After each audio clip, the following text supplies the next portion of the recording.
छुटा जी तो कैला रंगदारी रे घड़ा चढ़ के मारबो बरियारी रे छुटा जी तो कैला रंगदारी रे घड़ा चढ़ के मारबो बरियारी रे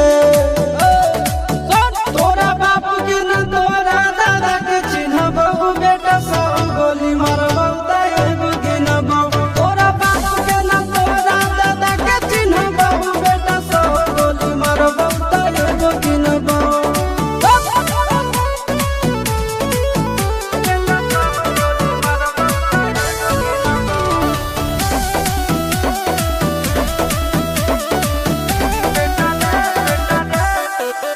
बेटा रे काटा से ठोक देबो चिमनी के भाटा में झोंक देबो देखबो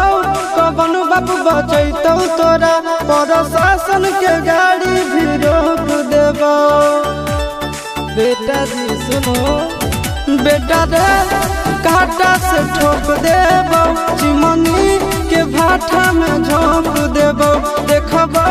कवन बाप बचैतौ तोरा प्रशासन के गाड़ी भी रोक देबो तोरा जैसन के हम खड़े खड़े गिनबो बेटा सब गोली मारबो ताएगो गिनबो तोरा बाप के न तोरा दादा के चिन्हबो बेटा सब गोली मारबो ताएगो गिनबो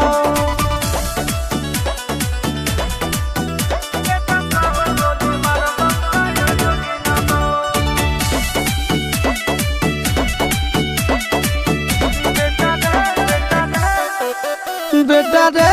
दौड़ा के बाजार में मारबो गोली तोर कपार में रंगदारी जे करम भी बिहार में गड़ देबो गंगा जी किनार में इतना मार पड़तो ना बेटा बेटा रे दौड़ा के बाजार में मारबो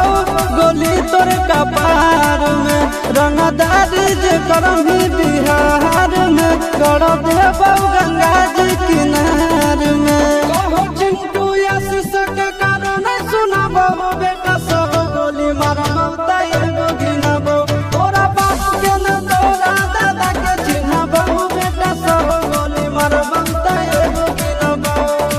मारत मारत पिछुआरा लाल कर दे बेटा ध्यान से बाप इधर है।